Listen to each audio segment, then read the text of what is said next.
No programa Inspiração de hoje, falaremos sobre transtorno do déficit de atenção com hiperatividade, o TDAH. Uma condição neurobiológica que influencia a atenção, a impulsividade e a organização no dia a dia. Mais do que o diagnóstico, o programa irá discutir como o TDAH afeta comportamentos, relações e escolhas ao longo da vida, além das possibilidades reais de acompanhamento e qualidade de vida. É informação, consciência e prática para você aí de casa.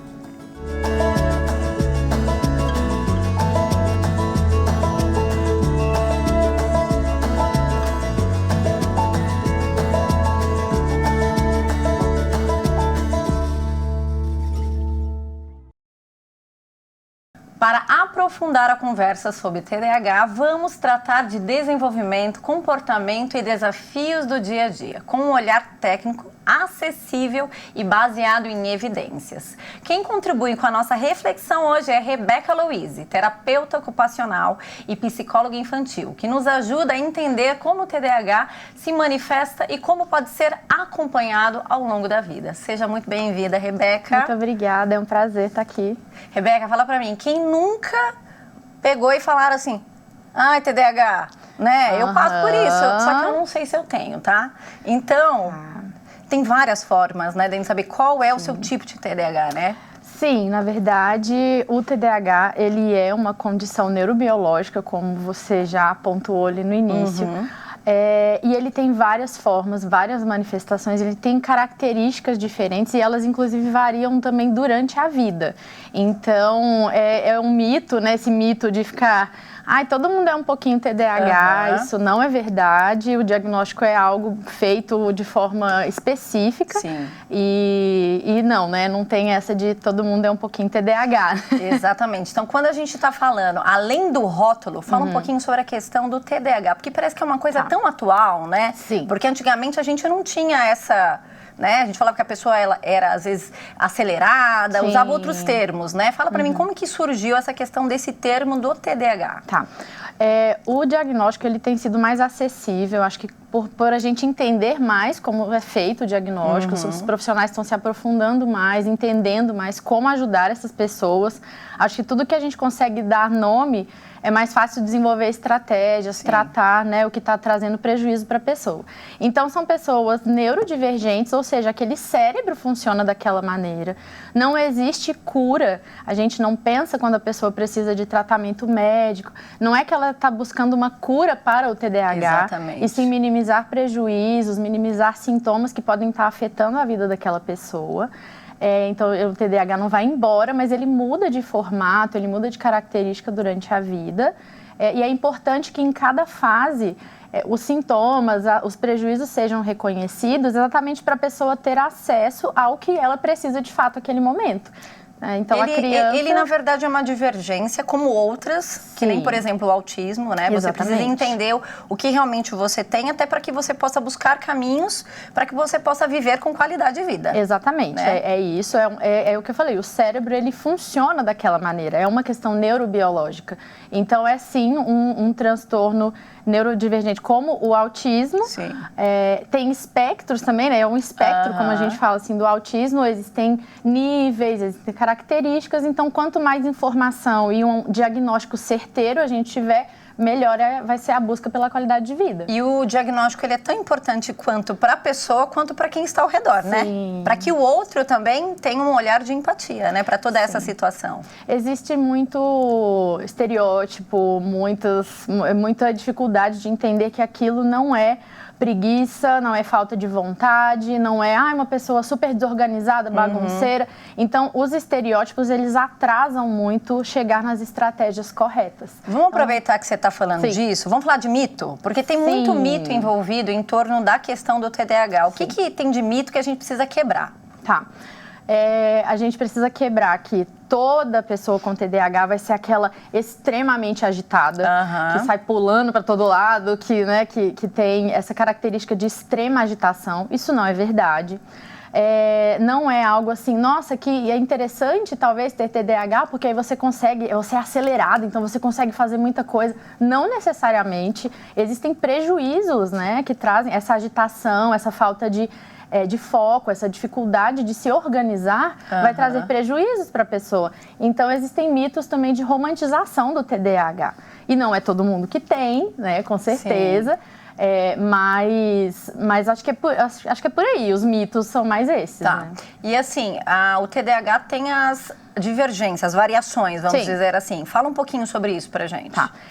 Existem características mais da hiperatividade, talvez então um quadro que você vê a hiperatividade mais exacerbada.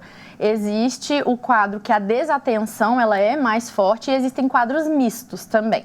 Tá. Na infância, geralmente, o que predomina é a agitação, essa hiperatividade, com sinais de desatenção também. Na fase da adolescência, geralmente o que predomina é a desatenção e a hiperatividade já vai diminuindo um pouco. E na fase adulta são outras questões também, com um pouco de cada, mas geralmente a dificuldade de se organizar, a procrastinação, a autorregulação também continua sendo difícil. Então, além das variações, das formas como ele atua na pessoa, tem também variações para criança e para adulto. É divergente a forma como ele acontece para cada um. Com certeza, até porque se a criança tiver acesso ao tratamento, ela pode ter um prognóstico. Se a criança não tiver acesso, talvez vai ser um adulto com outros prejuízos. Isso aí vai variar muito, vai mudar as características. Tá. Né? Existe uma nomenclatura para cada tipo de TDAH? Não. Não, é mais essa parte de com características de hiperatividade, com características de desatenção, mas não existe como no autismo o nível, os níveis. Sim, sim. E como é que funciona no momento do diagnóstico? Certo. Depois de observados sintomas, tem que começar na infância. Os sintomas precisam ser observados na infância. E aí eles vão aparecer em mais de um local também, eles vão aparecer em mais de um ambiente que a criança frequenta. Não necessariamente a criança vai receber o diagnóstico, né? Tá. Mas tem que lembrar lá assim, eu lembro mesmo que eu tinha algumas características. Então, são o início na infância. E aí, geralmente, os profissionais envolvidos nesse diagnóstico são os psiquiatras, os neuropediatras, até mesmo os pediatras também têm acesso, até pela frequência que vem a criança, né, no início da vida, vem muito, né, várias vezes a criança. Então, são esses profissionais que vão trazer o diagnóstico baseado numa avaliação clínica. Então, ele pode também pedir, às vezes, um relato da família, entender mais o contexto ali da criança, entender talvez relatos da escola, tentar fazer um recorte bem robusto da criança para chegar no diagnóstico. Existem escalas, existem avaliações padronizadas, mas nada que você responda assim na internet rapidinho vai dizer se você tem TDAH ou não. Não é que nem um perfil comportamental, né? Não é. De perfil comportamental. Não. Você falou muito na questão da avaliação quando é criança. Sim. Como que acontece a avaliação num adulto? Sim. Porque às vezes é um adulto que não teve essa condição de ter um acompanhamento e hoje, não sei se o TDAH ele pode se exacerbar por conta de uma rotina de trabalho, né? Não sei, eu acho que é interessante até você falar sobre isso. E talvez ele fale assim, será que eu tenho TDAH? Né? Estão me falando, será que eu tenho mesmo? Como que funciona para o adulto esse diagnóstico? Geralmente, o caminho mais comum é através de consultas psiquiátricas. Certo. Então, a pessoa vai fazer essa reflexão, assim, será que eu preciso mesmo conversar com o psiquiatra, entender mais desse quadro, dessa maneira que eu estou vivendo? Geralmente existe algum incômodo por trás disso, né? A pessoa está procurando uma resposta para o que ela não entende ainda. Ela conversa com o psiquiatra, faz toda uma avaliação. O psiquiatra pode ou não pedir uma avaliação neuropsicológica, mas geralmente é possível fechar o diagnóstico ali na consulta com o psiquiatra. Certo. Tá? Então, é um diagnóstico acessível, ele é bem possível de ser feito na vida adulta, por mais que tenha, assim, muitos diagnósticos tardios, né, que a gente chama. Sim. Que não, na infância, na adolescência, não se falou sobre isso, chegou na vida adulta, os prejuízos talvez se intensificaram por um trabalho muito estressante, por exemplo, uma vida muito né, muito corrida, e aí o estresse vai aumentando, intensificando os sintomas, e sim, o ambiente contribui muito para isso. Então, a forma de diagnóstico da criança e do adulto é diferente. O do adulto, Sim. numa consulta ali, um momento clínico, a gente já talvez já consiga já relatar. Sim. Ele posicionando o comportamento, a forma como ele reage, de acordo com a sua rotina do dia a dia. Sim, é mais fácil conseguir essas informações, Eu não sei né? se eu tenho TDAH. Vamos lá, a gente vai falar comigo e com todo mundo que está em casa. Que orientações, assim, você poderia nos dar para que as pessoas pudessem se alertar lá em casa? Quais comportamentos eu posso ter, né? Estar tendo no dia a dia que pode estar sinalizando talvez o TDAH. Gente, isso daqui não é uma consulta para a gente saber se a gente tem TDAH, ok? Isso daqui é só para a gente já ficar com a pulguinha aí e buscar um profissional para que a gente possa, quem sabe, investigar. Aqui é pra gente, é o primeiro passo para a gente trazer clareza sobre esse assunto. Com certeza. E é super importante essas informações estarem acessíveis. Vou pegar minha caneta e meu caderninho e vou começar a anotar aqui. O checklist, né? Checklist, vamos. Na verdade, assim, na infância, a gente vai conseguir identificar se existe uma hiperatividade. E aí a gente precisa entender também, assim, crianças têm fases de agitação, tem crianças que são mais ativas, mas a gente vai ter que olhar se existe uma hiperatividade muito intensa, né, uma hiperatividade, se a gente tem muita desatenção, então se é uma criança muito desatenta, que não consegue finalizar tarefas, que não consegue se atentar para pequenas coisas do dia a dia, pequenos comandos. Certo. E também, bom, na infância vai ser mais isso, certo. E também os impulsos. Se é uma criança muito impulsiva, não consegue controlar aquele corpinho ali, tá, né? Então a impulsividade também é muito importante na infância. Quando vai crescendo, talvez algum prejuízo escolar, prejuízos nas relações. Então, uma pessoa que não controla muito bem os seus impulsos, um adolescente, pode se envolver em comportamentos de risco. E aí ele já começa a perceber mais que ele não dá conta de algumas coisas. Então, a autoestima vai também se prejudicando. A desorganização é muito importante na fase da adolescência. Sim. Então, a autoestima, a desorganização... e essa dificuldade também de finalizar, né? Mas, por exemplo, o TDAH não tem nenhuma um diagnóstico sobre essa questão de ser acelerado, mas não perder o foco? Porque, por exemplo, eu não tenho essa questão de perder o foco. Eu sou acelerado, faço muita coisa e termino tudo. Sim, assim, eu acho que existem pessoas que são aceleradas. Tem essa característica, né, de execução, rapidez, mas uma coisa muito importante no TDAH para o diagnóstico é assim, existe prejuízo? Ixi, então gente, eu não tenho TDAH, tá? Porque eu sou muito pontual. Sim, às vezes é isso, é uma característica sua, uma forma de vida. Olha pra você ver como as pessoas, elas colocam rótulos errados. Sim. Porque vê a pessoa acelerada... Sim. Então, gente, tô aqui deixando bem claro que eu já tô achando que eu não tenho TDAH mesmo, tá? Então, eu acho que é muito importante mesmo esse tipo de diferenciação. Muito Tem pessoas que são mais aceleradas e que tá tudo bem, né? Então, vamos lá. Qual o impacto emocional do TDAH, especialmente na autoestima? Certo.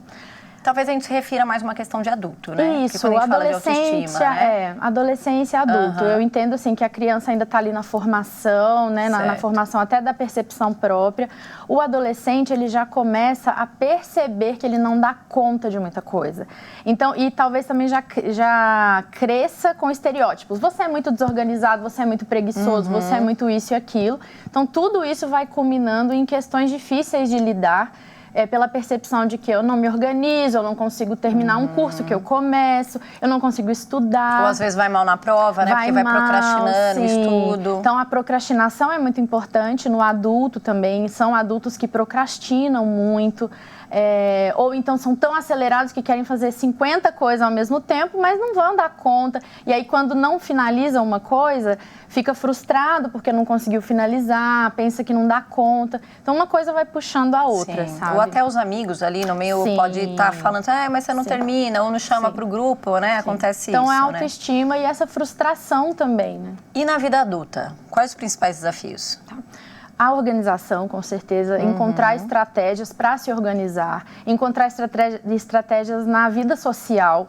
Então, podem ter impactos na vida social. Pode ser uma pessoa que até tenha vontade de não socializar tanto por saber das dificuldades. A impulsividade ainda pode ser uma característica importante também. Então, esse envolvimento em comportamentos de risco também pode acontecer. Mas a procrastinação... a comorbidade da ansiedade também. A pessoa pode se tornar muito ansiosa e tudo isso vai impactando muito a vida. E qual que é o papel nesse processo da família? Legal. A família, quando bem informada, ela consegue tanto manter um ambiente acolhedor, organizado, um ambiente estruturado, no sentido de rotina, organização, para ajudar a pessoa a se organizar também, quanto pode não cair nos estereótipos. Então, é uma criança que antes pensavam que era bagunceira, desatenta e desorganizada, né? Não, é uma criança que está com tem uma questão de neurodesenvolvimento e vai precisar de suporte adequado. Então, quanto menos os estereótipos forem colocados em cima daquele indivíduo, mais a pessoa tem possibilidades assim, dessa vida emocional caminhar melhor. Então, acho que isso é muito importante, esse papel de suporte, de apoio e também da disseminação do conhecimento, né? Porque quando as famílias se apropriam desse conhecimento, elas acabam sendo as principais promotoras da inclusão. Rotina, ajuda ou limita? Como encontrar o equilíbrio? Ajuda, com certeza. Mas enrijecimento exagerado não ajuda, tá? Então, é bom que tenha rotina estabelecida, uma rotina clara, mas uma rotina condizente com a realidade. Sim. Então, assim, não, eu quero que tudo seja feito no horário certo e tal. Isso pode trazer ainda mais ansiedade. Então, é uma rotina para ajudar. A gente pode usar até calendário, usar anotações, agenda, alarmes, tudo que for possível para ajudar na organização. Mas se aquilo começa a trazer muita ansiedade, a gente precisa rever como isso tem sido estabelecido. Você está coerente. Principalmente para um adulto, né? Porque às vezes estabelece uma rotina tão exacerbada, né? E daí acaba que ele se frustra e junto com a frustração vem a procrastinação, Com certeza. Que estratégias práticas ajudam no foco e na autorregulação? Tá, legal. A questão da autorregulação, ela é muito individual. As pessoas têm que perceber o que ajudam mesmo, o que ajuda elas a se organizarem. Então, cada um vai ter uma forma de se organizar. Tem gente que precisa estar em movimento, outras pessoas precisam de um ambiente silencioso, precisam para se organizar, para estudar. Tem pessoas que precisam de tudo extremamente organizado, outras não ligam muito. Então, o importante é o autoconhecimento. Você precisa de autoconhecimento para entender assim, gente, se eu for estudar num lugar que tem um barulhinho, eu não vou conseguir. E eu vou me frustrar, vou procrastinar, enfim. Então, a pessoa tendo um conhecimento interessante das estratégias que ajudam a ela mesma, isso vai facilitar muito a vida. Com o adulto é muito interessante, a gente consegue conversar com os adultos e falar, olha, isso te ajuda? Isso atrapalha? Aí a gente vai construindo, né? Até mesmo porque se a pessoa não se conhece, você sugere algo e daí... Você às vezes sugere algo com as suas experiências. Com certeza. E daí o outro fala assim, vamos tentar, mas não deu certo, porque eu não me conheço. Autoconhecimento, olha a importância da inspiração aí, né? Trazendo autoconhecimento. Por isso que os acompanhamentos terapêuticos, eles são altamente individualizados. Nem todo mundo vai gostar de apertar uma bolinha, nem todo mundo vai gostar de ficar mexendo em alguma coisa. Não é isso. Aquela falha, aquele mito que a dieta do arroz, do água, do não sei do que, dá certo pra mim e dá certo pra você. Não dá pra replicar isso, Não né? existe. Tem que realmente procurar. E nessa hora que eu queria falar com você sobre isso. Quando procurar um profissional? Tá. Voltando naquela questão do prejuízo. Tá? Então, se você olha para a criança e fala, gente, eu acho que essa criança é agitada demais. Mas não existe um prejuízo, né? Ela está indo bem na escola, as relações estão fluindo, ela faz amizades, ela brinca. Às vezes ela tem uma característica mesmo mais agitada. Então, assim, não, peraí. Ela não consegue terminar de comer porque ela está tão agitada que ela não se alimenta, ela não presta atenção em nada, esquece tudo, né? Não, eu vou pedir para pegar uma garrafa de água, ela já foi ali, já se perdeu, não consegue pensar num passo a passo de coisa simples, assim, o banho. Não consigo finalizar o banho porque não consigo me organizar. Então, essas questões de prejuízo em todas as áreas da vida vão indicar a necessidade de um acompanhamento específico. Acompanhamento. Queria que você falasse agora com as mães que estão em casa, né? Pra gente dar um recadinho para os responsáveis. Tá. O que você diria, né? Mãe, pai que tá lá, ou responsável que tá acompanhando e talvez assistindo agora esse momento, pensou assim, gente, eu tô achando que meu filho tem TDAH. Legal. Que orientação você gostaria de dar para esses responsáveis que estão em casa? Tá. Eu vejo que o diagnóstico, ele pode ser assustador. Chegar até o diagnóstico, o processo de chegada, ele pode ser muito assustador, porque lidar com as dificuldades dos nossos filhos, ou a nossa mesma, é muito difícil. Olhar para isso é difícil. Mas quando o diagnóstico chega, ele pode ser assim, uma abertura de uma vida nova, para a pessoa se entender, para a criança começar também a se entender e ter o acesso às necessidades ali, né, ao acesso ao tratamento que ela precisa. E Rê, e o adulto? Porque assim, eu acho que o adulto acaba sendo um pouquinho mais complicado, que conforme a gente vai crescendo, né, a gente está muito preocupado com o externo. Sim. Né? Sim. E a gente está preocupado, o que o outro vai pensar se eu realmente tiver um diagnóstico? O que você teria para falar para a gente finalizar esse bate-papo? Eu acho que a gente tem que ser mais gentil com a gente mesmo, né? Então, nesse ponto Auto-amor, né, Rê? Sim, auto-amor, respeito. Nós somos diferentes. Então, assim, se um tem dificuldade numa coisa, o outro tem em outra. E quanto mais as pessoas se aproximam da verdade ali própria, vai ser muito importante. Então, é isso. Eu tenho uma dificuldade, eu quero ter mais qualidade de vida. Independente do que os outros vão pensar. E quem está com você de verdade vai te apoiar nessa busca, né? Muito bem. Rê, muito obrigada. Acho que a gente deu um start aí para quem estava com uma pulguinha atrás da orelha. Legal. E eu acho que o próximo passo agora é você buscar a ajuda de um profissional, né? Perfeito, é isso. E no próximo bloco a gente vai bater um papo com a Laís Jardim e a Lisiane Cabral. E tem mais, a nossa artista misteriosa já está preparando uma arte linda para mostrar aqui pra gente. Não saia daí, com inspiração, volta já.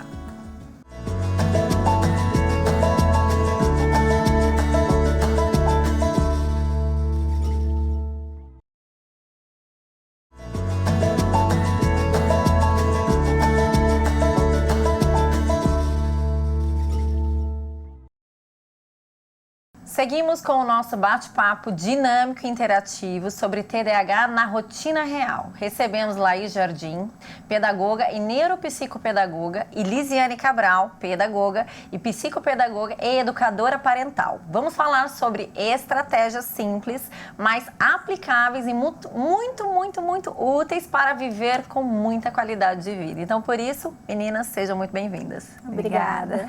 Gente, esse momento agora do nosso programa é um momento de ação. Então, o que a gente quer fazer? A gente quer trazer as pessoas para essa realidade, ensinar elas que dá para viver bem, né, com o TDAH. Foi como a Rebeca falou no primeiro bloco, não é uma doença que se cure, nem é uma doença, é simplesmente a gente entender que a gente diagnosticou isso e agora, como que eu vou viver com qualidade, né? Comigo e com o outro, né? Então, para a gente começar, Lise, fala aqui pra gente, quais são os maiores desafios do dia a dia para quem vive com TDAH? Então, o desafio está na questão da organização, né, que a gente pontuou, que a Rebeca também pontuou bem. Então, a questão de uma rotina mais bem estabelecida, tanto para a criança quanto para o adulto, é uma questão muito importante. A gente tem a questão da agitação, que a gente fala muito, mas também tem a questão da desatenção, né? Então, a criança que é muito desatenta, principalmente em casa, com as famílias, a gente tem acaba assim que a família fica muito, ai, você não presta atenção, ai, você não, né? E às vezes tem uma questão já ali, né? Não é um alto custo mesmo para a criança se lembrar das coisas, de saber onde está. E isso já vai interferindo também na questão da autoestima da criança nesse momento. E é por isso que o diagnóstico é tão importante, porque senão a família ela cobra uma coisa que a criança não sabe nem por que ela esqueceu, né? Foi lá, encheu a garrafa, deixou a garrafa aberta e esqueceu de encher a garrafa, gente. Não é por maldade, é porque ela realmente tem algo tem uma questão. que está limitando ela nas suas atividades da rotina. Exatamente. Né? Então, antes do pai ficar ali, né, cobrando a situação, vai procurar um auxílio de um profissional para que possa entender o porquê a criança age desse jeito. Se realmente é uma desatenção ou se existe algo por trás de tudo isso, né? Exato. E Laís, como criar uma rotina funcional sem rigidez excessiva? Então, quando falamos do adulto, é importante estabelecer as tarefas que precisam ser feitas naquele dia. Estabelecer a prioridade também de tarefas e entender que se não conseguir concluir, tá tudo bem.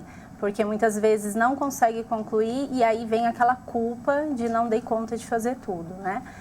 No caso da criança, a gente vai criar comandos para ela e vai acrescentando cada vez um pouco mais. Então, na primeira vez, pegue a maçã que está na cozinha. Pegue a maçã e traga para mim junto com um copo de água. A gente vai aumentando gradativamente as funções, né?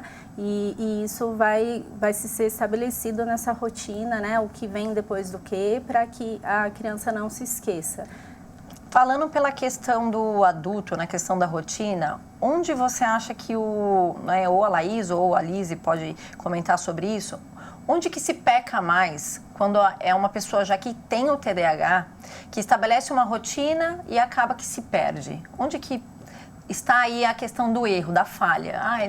Uma rotina que não é funcional para quem tem TDAH.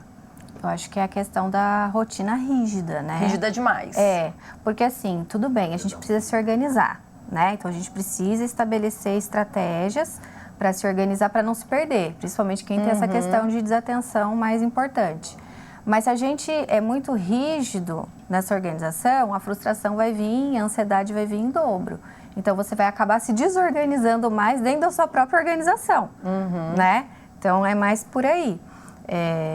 Mas não sei se quer complementar. Bom, eu falo até como mãe de TDAH e TDAH, às vezes a gente se cobra muito e, assim, por exemplo, o sono é um ponto importante de se falar, né? A cabeça muito acelerada, às vezes a gente não consegue dormir e a demanda do que tem que fazer, o que não deu conta, pesa, né? Então, assim, já aconteceu de levantar de madrugada, fazer o que tem que fazer para conseguir dormir. Então, assim, é essa cobrança que a gente tem hoje com o diagnóstico, entendendo como funciona, a gente consegue, tudo bem, hoje eu não consegui fazer, vou deixar no meu checklist para amanhã, né? E ter esse conhecimento próprio, né? De entender que em alguns momentos eu preciso parar e deixar para um outro momento. E, Laís, você, né, dentro das suas experiências que você já teve, né, não só como psicopedagoga, né, mas também como bailarina, como professora, tem atividades que auxiliam dentro desse equilíbrio, né, para tentar trazer talvez mais foco, tentar trazer mais disciplina, né, trazer mais leveza? Sim, o esporte ele é muito recomendado, né? Uma atividade física que tanto o adulto ou a criança goste de fazer, né?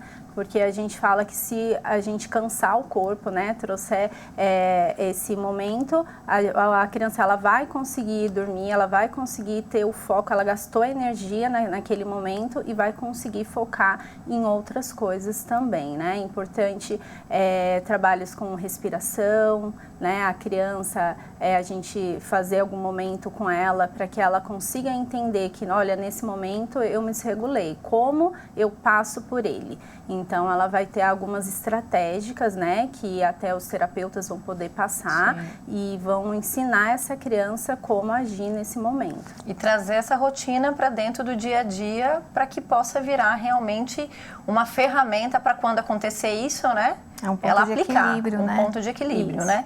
E, Lise, como lidar com a procrastinação sem culpa? A procrastinação, ela vem com uma tarefa que a gente precisa cumprir e tem um alto custo de resposta. Então, a gente vai deixando ela para frente porque sabe que vai toda a nossa energia esgotar exatamente naquela tarefa. Então, vai na questão de organização também. Se a gente organiza que as tarefas que eu consigo fazer com mais competência, que eu tenho mais interesse, é mais fácil de fazer para mim, então eu vou acumular mais delas para fazer de uma vez só e vou deixar mais tempo para eu fazer uma tarefa que vai me custar muito.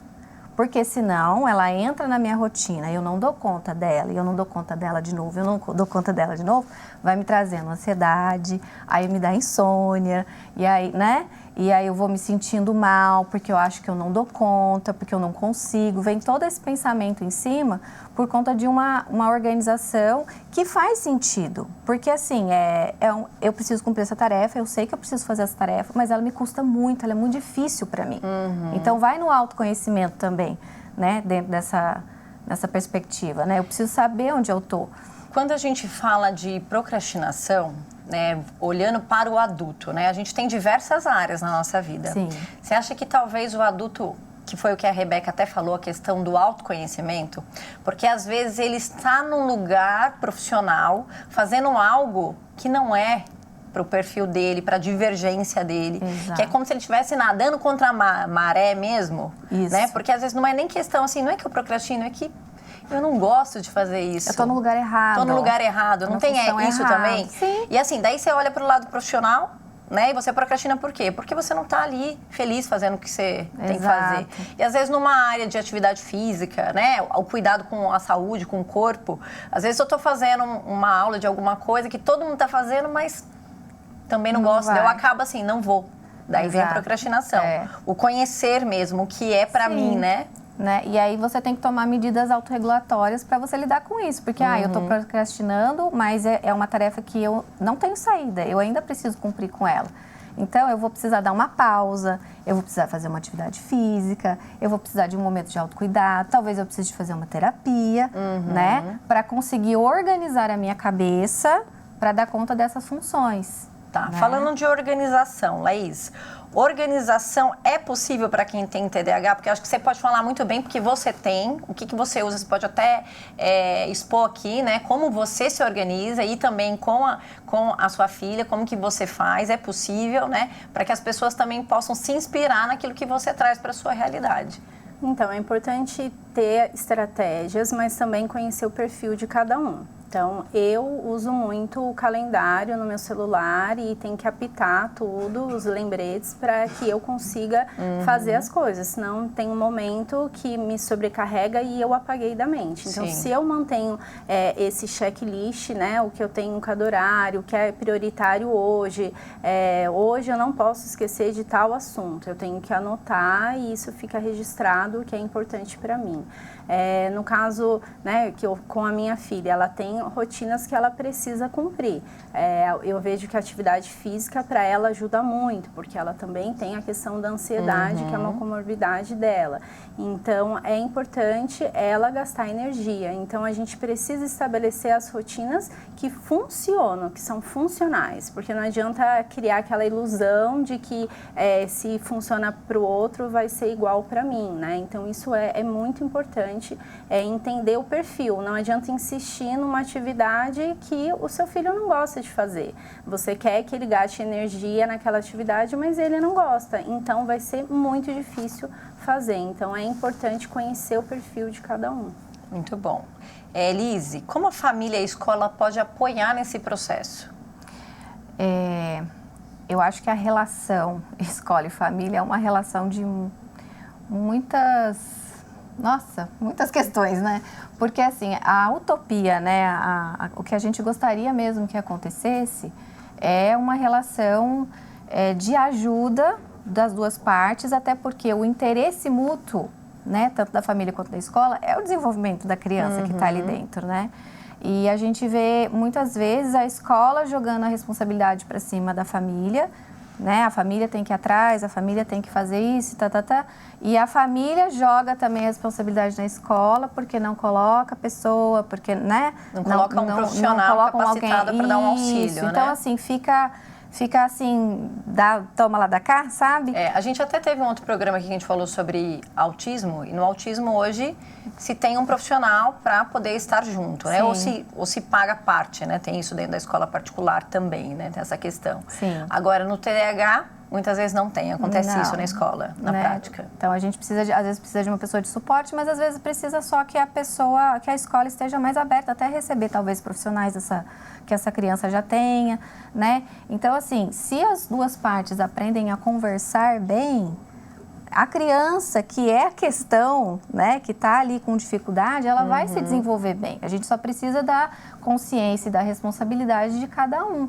Né? É importante que todo mundo ao redor, pai, família, escola, seja ciente do diagnóstico, para que na hora da atitude para com essa criança ou para com um adulto, né, que pode ser alguém na família, que é adulto, tudo, a abordagem seja de uma forma acolhedora, né? Exato, com certeza. Porque se não for, vai pesar ainda mais, vai vir mais do sentimento que a gente falou, né, da culpa, né? Então, é importante a gente se atentar que esse processo todo não é individual, é coletivo. É coletivo. Né? Laís, Hábitos pequenos que geram mudança.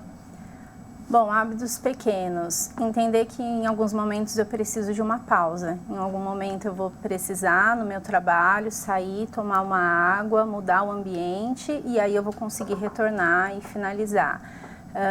Para uma criança, talvez na escola também, ter essa liberdade de sair, ter algum objeto de apoio, né? É importante conhecer qual é o seu foco, qual é aquela coisa que te gera maior interesse e aí trabalhar tudo em cima desse interesse. Então, uma criança que tem um foco grande em carrinho, por que o desenho de matemática, né, não pode ser quantos carrinhos tem aqui? Então, a gente buscar pequenos hábitos que vão trazer um maior estímulo, um maior prazer para que tanto esse adulto quanto essa criança consiga ter mais atenção, consiga realizar e cumprir as atividades que foram propostas para ela. Gente, isso que a Laís falou é tão importante, porque assim, dar um respiro. Eu sei que a gente está, né, cada vez mais acelerado, mas isso daí é uma decisão interna, né? Sim. O adulto, principalmente, né, com as suas obrigações, que muitas vezes não é só com ele, é para com outras pessoas, ele não consegue parar, né? Não. Ele não se permite parar. E daí, se ele não sabe do seu diagnóstico, o que acontece, gente? Ele vai, não para e ele adoece. É isso que a gente está vendo muito acontecer. A gente vê essa diferença porque a criança, a gente já vem atrás com esse acolhimento, né? Todas as partes vêm com acolhimento para a criança para desenvolver. Então, ela não tem a responsabilidade ainda. A gente está inserindo, a gente está ensinando ela a ter responsabilidade. O adulto não. O adulto, ele já está com muita responsabilidade, então ele tem que parar. Quem vai parar ele? Para ele se autoconhecer, se autoentender, para, né, saber como conduzir sua vida a partir dali. Então, isso que vai gerando os prejuízos dali para trás, né? Então, essa que é a diferença. Tem uma dúvida aqui que me surgiu agora, que eu não perguntei para a Rebeca, mas eu acho que vocês podem auxiliar. Medicação, tem medicação para auxiliar no TDAH? Sim. Tem? Vamos falar um pouquinho sobre isso, só para a gente... no caso, você já tentou tudo isso que a gente falou, tudo que a Rebeca propôs, nós tentamos e ainda assim não dá certo.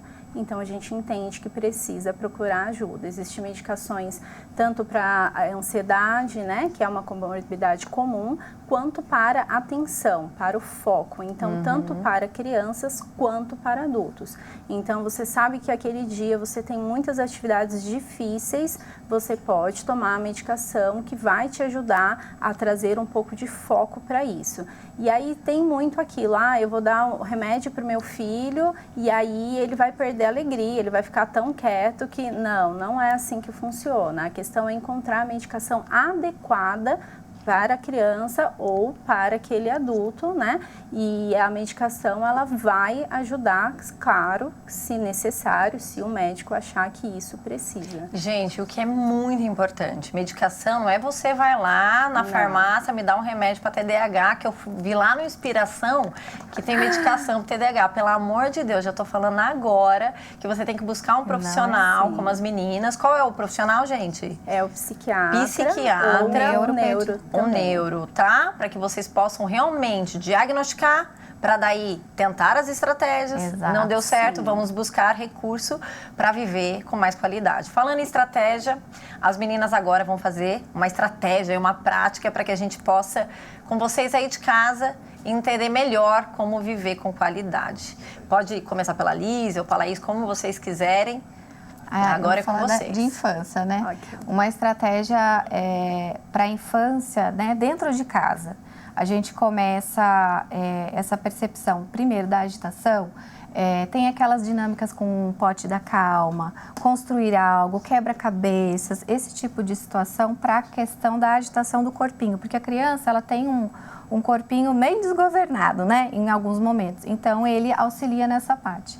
Agora, uma outra questão para a atenção, que o pai e a mãe conseguem fazer muito em casa, é dar pequenos comandos para a criança, né? Na vida diária, na rotina da vida diária. Sim. Então, vamos arrumar o quarto. Por onde a gente começa arrumando o quarto? Eu vou vai lá, pega a sua coberta, dobra, coloca ali, guarda o pijama na gaveta tal. Você vai dando comandos. Até para estabelecer uma rotina, Exato, né? Mas ela vai aprendendo o que é organização. Porque quando ela começa a fazer isso, ela já se perde na primeira...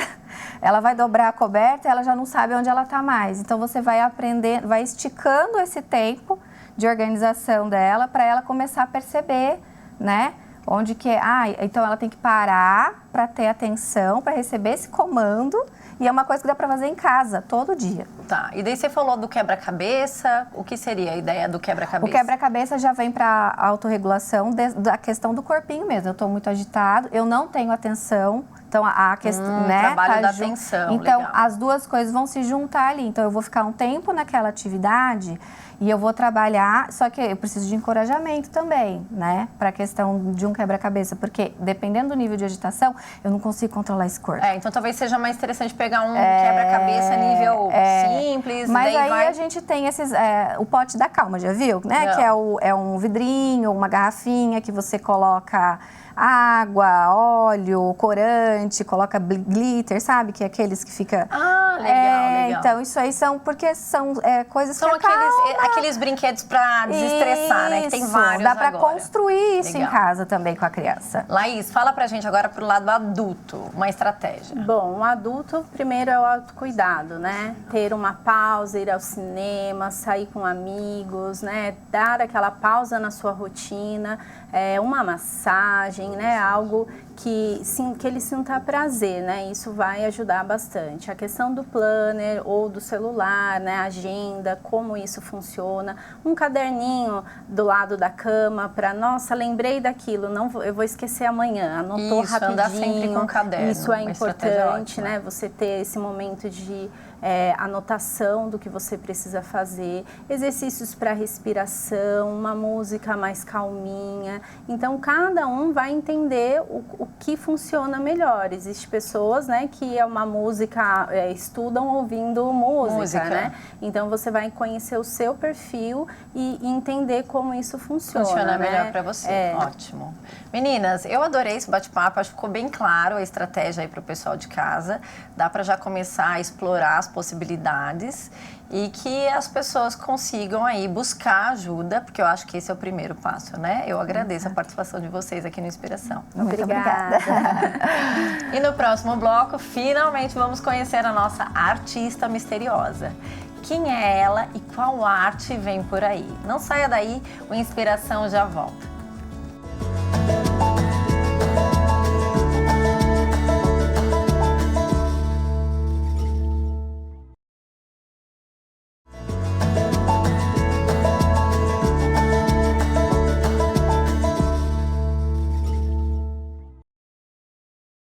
Agora, no quadro Arte em Movimento, vamos conhecer uma história de transformação tecida com linhas, cores e significados. Uma jornada que começou durante a pandemia, quando a necessidade se transformou em propósito. Entre tecidos e agulhas nascem bolsas, nécessaire e peças que carregam histórias e afeto, mostrando como a criatividade também pode ser caminho de reinvenção. A borboleta, símbolo do programa Inspiração, representa essa travessia de mudança e renascimento. Uma arte que fala de foco, coragem e novos começos. Assim como a vida, quem assina essa costura criativa é a artista Cristiane Aparecida de Andrade Moraes. Seja muito bem-vinda ao Inspiração, Cris. Muito obrigada, estou muito feliz por estar aqui. E a Cris, que já esteve aqui em outro programa, né, Cris? Sim. No momento do desafio, ela como mamãe e participou do programa falando sobre adoção. Exatamente. E hoje ela vai fazer uma entrega incrível aqui para falar da sua arte. Com muito prazer. Cris, quem é você além da costura criativa? Bom, eu sou uma dona de casa, mãe, né? E que na pandemia resolveu fazer a costura criativa, né? Resolveu fazer algo para preencher um pouco aquele vazio, né? De dona de casa, que às vezes a gente para com o trabalho de casa e não tem mais o que fazer. Então, para preencher esse tempo livre, por que não fazer algo que dê prazer pra gente? Então, né? você já falou pra gente que foi no momento da pandemia, né, que você usou a costura como também uma ferramenta para você terapêutica. terapêutica e também lucrativa, né? Porque com a pandemia veio também as máscaras, né? Ah, então você começou E fazendo comecei com as máscaras. máscaras. Legal. Uhum. Ou seja, você viu numa situação uma oportunidade. Exatamente. Em que momento você percebeu que essa sua costura criativa poderia virar mesmo um caminho profissional? Foi quando a pandemia começou a acabar, porque daí as máscaras começaram a parar de ser vendidas, né? E então eu vi que eu precisava mudar a minha estratégia. Então foi quando eu comecei a fazer panos de pratos, nécessaires, peças assim bem simples, né? Para iniciar mesmo o meu processo, até que a gente vai evoluindo, né? Fui evoluindo e comecei a fazer bolsas, estojos, né? Como que foi essa transição e onde você busca a sua inspiração para suas peças? Essa transição foi de acordo com assim, de acordo com o que foi acontecendo mesmo, foi natural. Porque assim, de uma nécessaire, eu já estava achando que era pouco. Então vamos fazer mais. Daí vinha outra ideia. Aí vinha outra ideia. Vamos complicar um pouco mais. Muito bom. Desafios, né? Então foi isso. E eu me inspiro em outras professoras mesmo, né? Na hora de criar as peças, Na hora de né? criar a peça. E cada peça sua carrega uma história, né? Como que é o envolvimento para você na hora da criação? Na hora da criação, eu penso especialmente na funcionalidade da peça, né? Que essa peça pode trazer para quem vai adquirir ela, né? Se é só uma peça a mais que a pessoa vai ter, ou se é algo que ela vai ter, que ela vai amar ter aquilo, né? Então é isso também. A costura, ela te ajuda a organizar os pensamentos e acalmar a mente? Ajuda. Traz uma bastante. qualidade de presença? Porque naquele momento, se você não prestar atenção, vai um dedo embora ali, né, Cris? Vai. Vai porque tem o cortador que a gente usa, né? Então se você passar reto, vai. Então já é uma atividade boa para quem quer trazer presença, né? Porque não vai ter como Exatamente. ficar fazendo um monte de coisa ao mesmo Não tempo dá. e perder o foco, né? Não, você tem que costurar, você tem que parar Isso de costurar. aí. E o que a borboleta representa para você como artista e como mulher? É justamente essa transformação, né? De você sair de dentro do casulo e aparecer, né? E mostrar quem realmente você é, né? Porque desde quando a gente nasce, a gente passa por essa transformação, né? Mas chega uma hora que a gente precisa evoluir mais, né? Ô, Cris, pega a sua peça, vamos mostrar pro pessoal de casa? Mostra pra mim, pega aí, pode pegar na sua mão aí, a bolsinha menorzinha, pega ela. Olha, pode ser essa? Pode ser essa. Mostra ela pra esse gente. daqui é um estojo cesta. Ele é bem prático, ele é bem versátil, ele é lindo. Eu adoro essa peça. Abre o zíperzinho dele pra gente ver. Ele é um estojinho que vira cesta. Ah, olha que legal, abre aí pra gente Você ver. abre ele, tá com os papeizinhos aqui dentro, né? Pra poder dar um volume. Então E você pode colocar até uma canequinha aí dentro. Pode, é uma boa ideia. Pode colocar lápis de cor, canetinha, pode colocar pincéis de maquiagem. Ele fica de pezinho tudo. ali, né? E fica de pezinho. Ah, olha. Aí você coloca ele aqui. Gente, muito interessante. Ele Eu não fica em tinha pé. visto isso, achei incrível. Essa peça aqui é uma das minhas preferidas. Muito bonito. Ela é muito linda, muito prática. E a confecção dessa sua obra aí, né? Essa peça sua. Você faz as partes, depois põe o zíper, como que é o processo? Primeira coisa é o corte dos tecidos, depois a estruturação do tecido principal, que você estrutura com uma manta acrílica, um estruturador que você tiver na sua casa. Aí depois você vem juntando as partes, né? Aqui são duas partes, nesse caso, né? A parte de baixo, você faz essa parte aqui primeiro, depois você faz a parte de cima e com ela virada para este lado. Tudo virado, tudo do avesso, né? Você costura, depois que terminou, você desvira ela, aí tá pronta. Tá pronta. Então, fora o processo de escolher a cor, né? Às vezes as pessoas pedem para você traz algo personalizado, né, também. Olha, personalizado ainda não. Ainda não? Ainda não, mas Então, espero pronto, em breve ter. Já dei uma inspiração aí para você começar a fazer personalizado. É um dos meus projetos futuros. Muito bom, muito personalizado. bom. Mas a pessoa pode escolher qual estampa ela quer, né? Pode, ela legal. me liga e ela fala o que ela quer. Qual peça você gosta mais de fazer? O que eu gosto mais de fazer? Estojo, que é essa peça aqui. É uma peça também bem prática, versátil e rápida de fazer.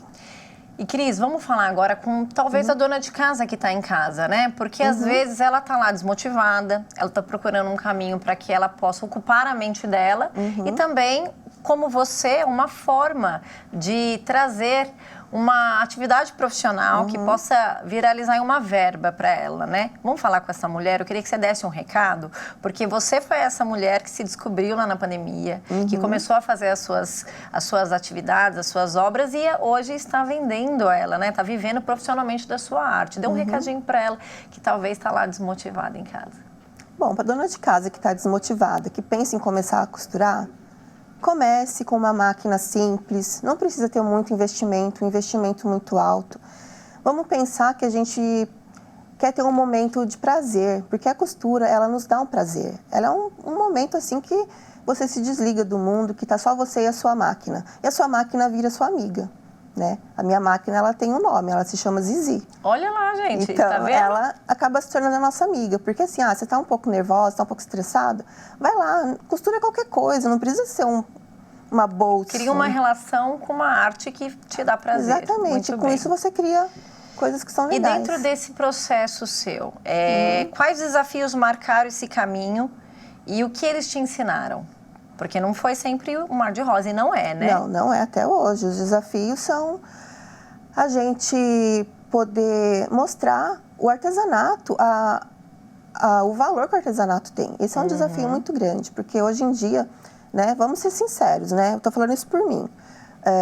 Se você tem uma bolsa que você produziu, mas tem uma outra bolsa de uma loja famosa do lado da sua bolsa, provavelmente a pessoa que passar por ela vai preferir aquela bolsa da loja, né? Mas a bolsa artesanal feita ali na sua casa, com uma máquina doméstica, ela tem todo um carinho, tem todo assim um sentimento por trás disso, né? Porque quando eu faço uma bolsa, eu não pego ela e faço assim, no automático. Eu pego, faço devagar, faço com calma, pensando naquela pessoa que vai segurar aquela bolsa, não pensando apenas num objeto. E mais um, né? E mais um objeto. Então, talvez seja um convite para que as pessoas comecem e continuem, para quem já usa isso, né, dentro da sua vida, a realmente valorizar o artista local. Né? Exatamente. Apoiar o artista local. O que você espera para a gente encerrar esse nosso bloco? O que você espera despertar nas pessoas por meio da sua arte? Eu espero despertar nelas a curiosidade, né? Que algo atraia essas pessoas para ver o artesanato, ver o quão grandioso é o artesanato, né? Quantas coisas existem, são N possibilidades, né? Tem costura criativa, tem cerâmica, tem tricô, crochê, tem pintura. Então, vamos se abrir mais ao artesanato, né? Vamos nos permitir vivenciar todas essas possibilidades, né, Cris? Cris, muito obrigada. Foi muito bom te receber aqui hoje, né, como artista, e que você possa aí colher muitos frutos desse trabalho tão maravilhoso que você realiza, viu? Muito obrigada. Eu fico muito feliz de estar aqui mais uma vez. Hoje falamos sobre TDAH, mas principalmente sobre pessoas, histórias e possibilidades reais. Vimos como a informação amplia a compreensão e muda a forma de lidar com os déficits de atenção no dia a dia. Aprendemos que o foco, equilíbrio e qualidade de vida se constroem com consciência e prática, respeitando o ritmo e as particularidades de cada pessoa. Que este programa inspire escolhas mais gentis, possíveis e conscientes. Até a próxima semana com muito mais inspiração.